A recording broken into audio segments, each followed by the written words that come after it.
The Galactic Council had existed for 12,000 years, presiding over 400 sentient species across 17 spiral arms. None were more revered or feared than the Draconi, the ancient dragons whose civilization had mastered fusion fire when humanity's ancestors still cowered in caves. Caleb swept dung from the orbital stable's floor, his breath fogging in the recycled air. He was human, which meant he was nothing. The youngest species admitted to the Council, barely 3 centuries spacefaring.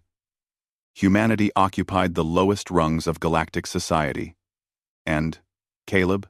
He was the lowest of the low, a stable boy tending to the riding beasts of dignified alien ambassadors. Boy. Ambassador Zethral's voice crackled through his translator. The mantis-like Creshton loomed over him, mandibles clicking irritably. The Draconi delegation arrives within the hour. Their mounts must be prepared. Do not disgrace us further. Caleb nodded silently. Humans had learned not to speak unless spoken to directly with a question. Their opinions, the Council had made clear, were unwelcome. The dragons arrived like living starships, their massive forms blocking out the station's viewports as they approached. Even through the reinforced walls, Caleb felt the thrum of their presence, ancient, powerful, utterly beyond human comprehension. Or so everyone said. 3 Draconi entered the stable bay, their scales shimmering with colors that hurt to perceive, their eyes holding the weight of millennia. Behind them stalked their mounts. The Korgoths, semi-sentient dragonkin bred for warfare, each one larger than a human shuttle. You. The lead Draconi's voice resonated in Caleb's bones. Elder Sovereign Vraxthar, if the briefing was correct, prepare our Korgoths for the summit. They have traveled far. Caleb approached the first beast. It snarled, plasma dripping from its fangs, its eyes wild with jump sickness from faster-than-light travel. Every instinct screamed at him to run, but Caleb had grown up on a farm before the recruiters came. He'd gentled earth horses that others called unbreakable. He moved slowly, speaking in low tones, not words, just sounds. Rhythmic, calm, human sounds. The Korgoth's head swiveled toward him. Caleb kept his body language loose, non-threatening. He reached out, not to touch, but to let his scent carry forward. The beast's nostrils flared. Then, impossibly, it lowered its massive head. What sorcery? Vraxthar began, but fell silent as Caleb's hands found the pressure points along the Korgoth's jaw, exactly where tension gathered. The creature's eyes half-closed in something approaching contentment. They're scared, Caleb said quietly, forgetting protocol in his focus. Jump space disorients them. Their inner ears are still calibrating. If you press here, he demonstrated, it helps drain the fluid buildup. He moved to the second Korgoth, then the third. Repeating the process. Each terrifying beast calmed under his touch. Around him, the stable had gone utterly silent. How do you know this? Vraxthar's voice had changed, no longer carrying the dismissive tone reserved for humans. Caleb froze, realizing he'd spoken out of turn. I'm sorry, Elder Sovereign. They remind me of horses. We had them on Earth. The anatomy's different, but the fear response is, I shouldn't have presumed. You read their fear.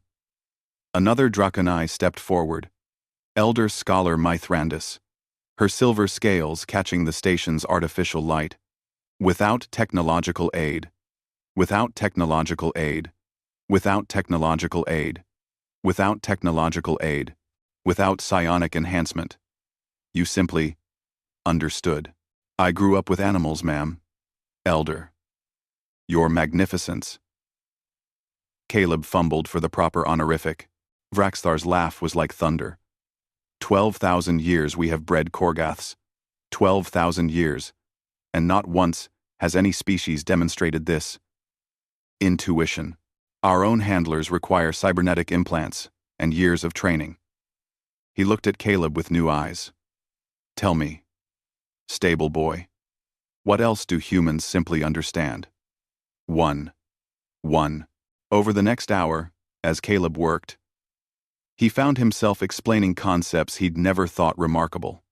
How humans could read micro-expressions across vastly different facial structures.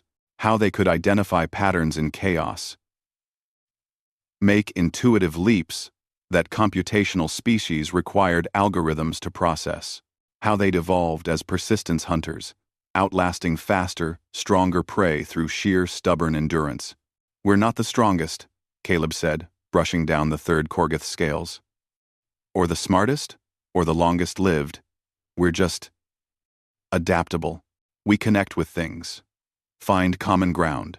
The gift, Mithrandus whispered, that we ancients have forgotten. The summit that followed would be recorded in history. The Vryn-Kor War had raged for 3 centuries, threatening to split the council. 100 species had tried to mediate. All had failed.